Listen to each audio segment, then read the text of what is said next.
Discuss the liability of a partner for the act of the firm. ठीक है, मतलब कि अगर फर्म ने कुछ किया हो तो पार्टनर की क्या लायबिलिटी होती है। देखिए, सपोज करो 3 बंदे हैं ए बी सी, उन तीनों ने मिलकर एक पार्टनरशिप फर्म चालू करी जिसका नाम था श्री राधा को। अपने को पता है कि जो पार्टनरशिप फर्म होती है उसके नाम के आगे CO डॉट लगता है, तो उन्होंने एक फर्म चालू करी श्री राधा को।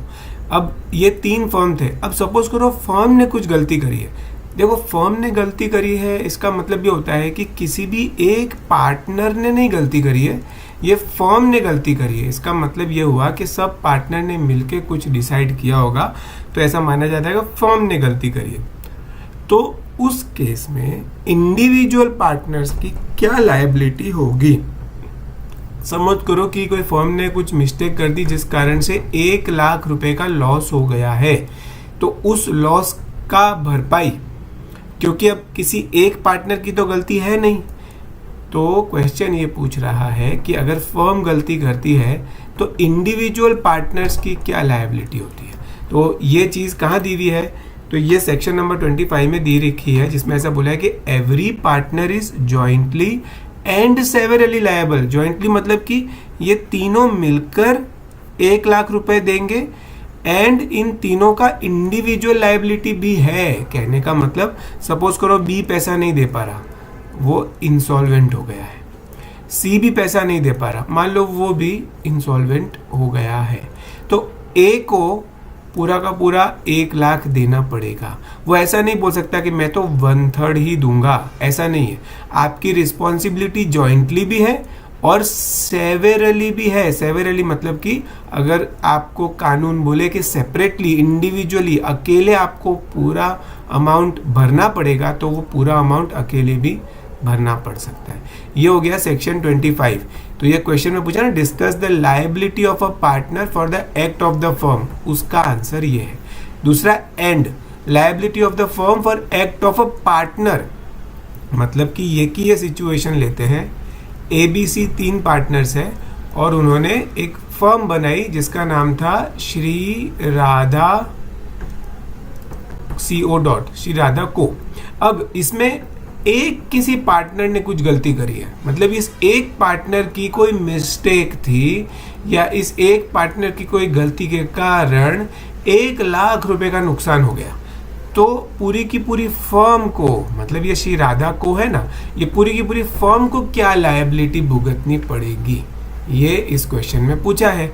तो अपन सेकंड इसका सेक्शन कोड करेंगे, section 26, liability of the firm for wrongful acts of the partner. मतलब यहाँ पे पार्टनर ने मिस्टेक करी ना, एक रॉन्ग कुछ गलती करी है, तो उस कारण से फर्म को क्या लायबिलिटी आएगी, तो यहाँ पे लिखा है the firm is liable to the same extent as the partner. मतलब कि ये पार्टनर 1 लाख रुपए देने के लिए लायबल है, तो ये पार्टनर अगर नहीं दे पाए, उसके पास ये पैसा नहीं है, तो ये बाकी के पार्टनर्स को देना पड़ेगा। मतलब कि पूरी की पूरी फर्म इसमें लायबल हो जाती है। देखो, फर्म लायबल हो गई, इसका मतलब यही है कि पार्टनर्स को वो पैसा देना पड़ेगा।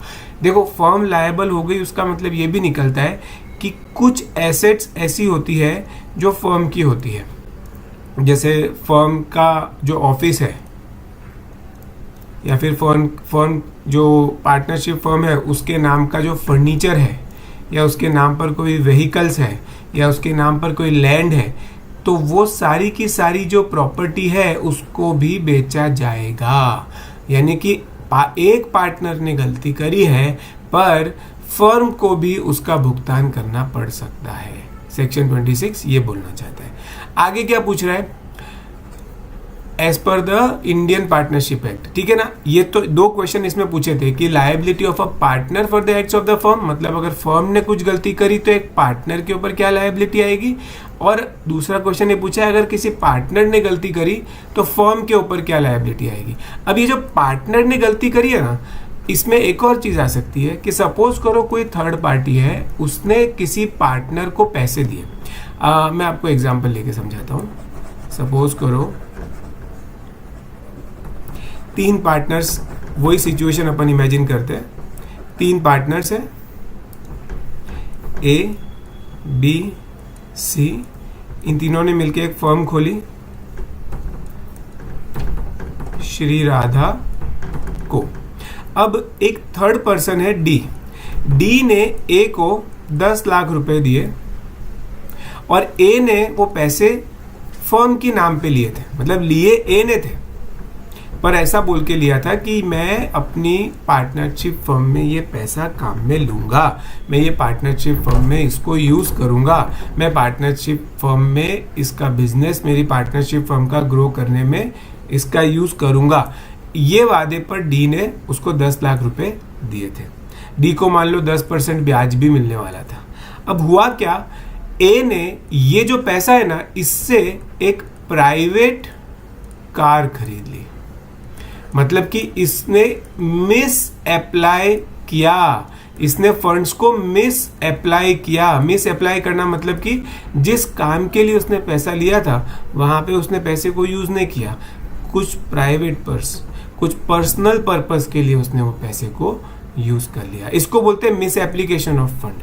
तो ये भी तो एक रॉन्गफुल एक्ट ही है, ये भी तो एक गलत चीज ही है, तो अपने को वो वाला पार्ट भी यहाँ पे कवर करना पड़ेगा। वैसे इसका सेक्शन याद करने के लिए अपन ने वर्ड सोचा था हैंकी। स्टोरी क्या बनाई थी कि भाई आपको जब कोई पैसे देता है और अगर आप उस पैसे को कुछ और काम में लगाते हो तो इंग्लिश में एक वर्ड होता है हैंकी पैंकी, मतलब आपने उन पैसे के साथ हैंकी पैंकी किया, मतलब कि गड़बड़ करी, तो अपन ने वर्ड सोचा था हैंकी। तो हैंकी के हिसाब से सेक्शन नंबर बन जाएगा 2, एन से बनेगा 2 और के से बनेगा 7। तो सेक्शन नंबर 27 है for miss application of funds, जिसमें क्या लिखा है, if a partner receives money and misapplies it, मतलब कि किसी पार्टनर को पैसा मिला है और वो मिस अप्लाई करता है, या फिर अ firm receives money and it is misapplied by any partner. Suppose करो कि यही केस में अगर डी ने 10 लाख रुपया किसी एक पार्टनर को नहीं दिया होता, पूरी की पूरी फर्म को दिया था, श्री राधा इन कंपनी को दिया था, पर फिर वो पैसा मैनेज करने के लिए तो कोई ना कोई पार्टनर ही मैनेज करेगा। भाई फर्म तो नॉन लिविंग एंटिटी है, पैसा जाएगा तो किसी ना किसी पार्टनर के हाथ में।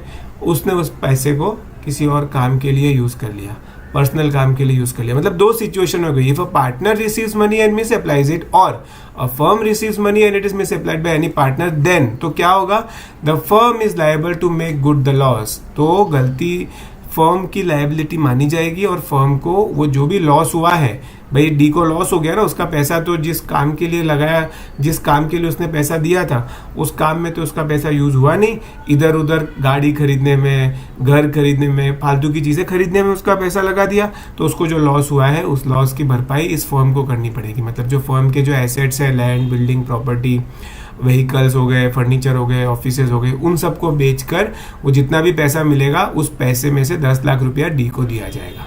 ठीक है, तो यहाँ पर जब ऐसा क्वेश्चन है ना, discuss the liability of a partner for the act of the firm and liability of the firm for the act of the partners, उसमें सेक्शन 25, सेक्शन 26 और सेक्शन 27 कोड करना है। 4 मार्क का क्वेश्चन है, तो इसमें बेसिकली अपन को ये तीनों चीज कोड करनी है। इसका स्टैंडर्ड आंसर आप लोग देखेंगे तो आपको पता चल जाएगा कि किस तरह से इसको प्रेजेंट करना है।